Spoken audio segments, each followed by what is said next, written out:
Tuesday, my 7-year-old autistic daughter was up from 3 to 5:45 a.m. If you know, you know.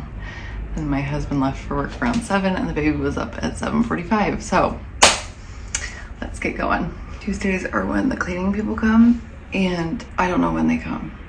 They can come anytime between 10 and 6 or 10 and 3, depending on what they're telling me, depending on the day. So I kind of just have to be ready for them to be here or turn them away when the baby's napping. So, because that is a sacred time. So come along on a chaotic, normal Tuesday in Argentina. Usually my daughter and the baby get up at the same time, but since she was up for several hours in the middle of the night, she was still asleep. So I got started on breakfast for me and the baby. We like to have eggs, but I have discovered that he really likes them if I add leftover fries and steak, which we have quite often here. So I start off with the fries and the steak, and then while those are cooking and the pan is heating up, I do some of the dishes that I leave in the sink, because I decided when we got here that leaving them in the sink overnight and washing them in the morning when I'm cooking or right after I've cooked is just better for me and my ADHD. I don't care about going to sleep with a clean kitchen. Not a big deal to me. Once the pan is heated up, I then add eggs, and I have now been adding 3 eggs. It used to be 2, but this baby now eats so much that I had to add an extra egg. I like them over easy. Baby likes them that way too. Once I have them all ready, I get them out of the pan and onto the plate, cut everything up, mix it all together. Of course, I have to add salt and pepper. Funny story, the baby will not eat egg or pretty much anything without seasoning, especially salt and pepper. He spits them right out and gives them back. This is definitely one of the baby's favorite meals. I enjoy it as well, but it's by far his favorite meal other than what we will be having for dinner later today. And I know this seems like a lot of food, but I promise you he eats a good third of it, and it just is more and more every single day. I then do another round of dishes. We don't have a dishwasher here, so I hand wash everything. Luckily, most of our meals are takeout or we eat in restaurants, so I don't do a ton of dishes. This is really the only time I do it. Funny story, there is a hookup for a dishwasher in our apartment, and usually the baby is, then I start getting ready for the day. I get dressed.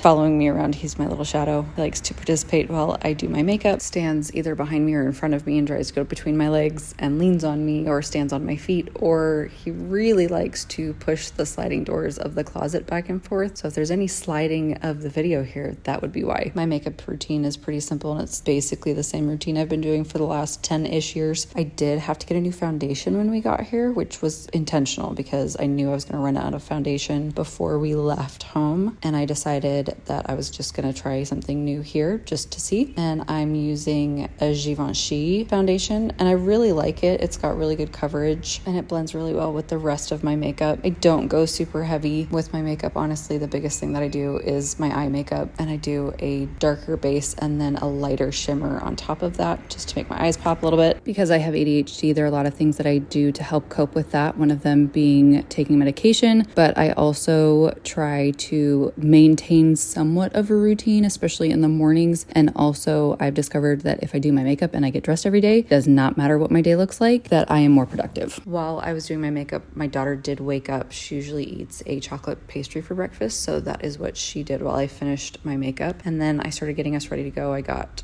jacket on the baby, got the stuff in the stroller that I would need for today's outing. I usually like to take some snacks with us. Everybody has a drink. Made sure my daughter was fully dressed and ready to go. Took umbrellas because it was cloudy and kind of looked like it might rain. And then we headed out on our walk. On Tuesdays, I try to get out of the apartment in the mornings so that we are out of the way for when the cleaning people come. This Tuesday, I tried something new. I actually asked the rental company that our corporate housing is through that takes care of the cleaning. I asked them if the cleaning people could come in the morning before the baby's nap so that we didn't have any conflicts like we had the last couple of weeks. And that morning, so this Tuesday morning, they did finally respond. We're like, yes, they will come for the baby's nap at 1. Well, they showed up at like 11:30. Luckily, we'd already left. We were at this playground. It was a new playground that I'd found on Google Maps. I like to go and find places that I think the kids will like go to and just have new places to take them, so we're not going to the same places over and over and over again, and we get to explore the city more. This was Plaza Alberti, and we went here because it was a 30-minute walk for us, so it wasn't going to take all day for us to get there. It was fine. We've been to playgrounds that are much more exciting and a lot cooler, but it did the job for the day. After about 40 minutes, we left. We went home and the cleaning people were still there, so we went and got lunch for me and the baby at Silly Gourmet, which is a place that has gluten-free food. They're just meals and treats and stuff that you can take home. Then we went back home and I put the baby down for his nap, and this is what the apartment looks like clean. I love it when it's clean. It's so great. It doesn't last long. And then I I started on my lunch, I got a orange cake and a slice of chocolate torta, which is a chocolate cake, and then these chicken skewers and potato wedges. Again, all of this is gluten-free. I took out a chicken skewer and some of the potato wedges for the baby to eat when he got up, and then I did my daughter's lunch, which was just chicken nuggets and ketchup. After we both ate, my daughter and I did this little YouTube dance sing-off that she likes to do. We like to spend time together right when the baby starts napping, and then she and I have some alone time afterwards after we've done some homeschool as well. So then I did some work.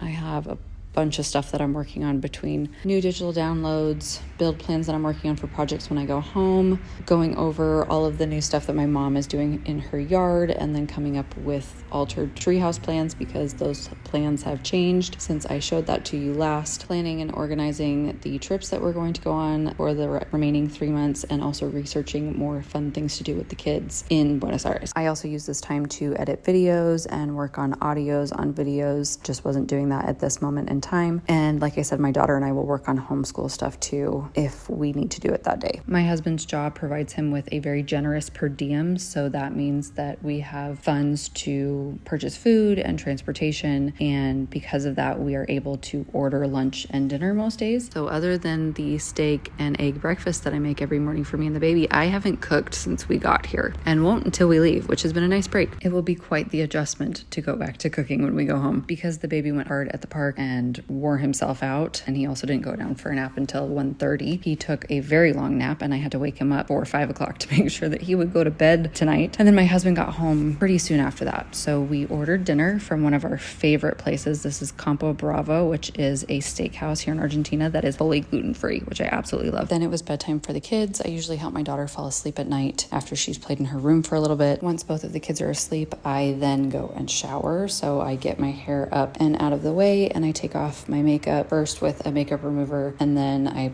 do a cleanser and wash that off, and then put on my shower cap and get in the shower. Once I'm out of the shower, obviously I get pajamas on. I then put my sleepy tie in, which is what I was using this night to keep my hair looking nice and like I have a nice blowout. I just wrap it around the foam part and then use the scrunchy part to keep it all in place. And I start my nighttime skincare routine. I just do a moisturizer and a toner, and then I brush my teeth and it's time for bed.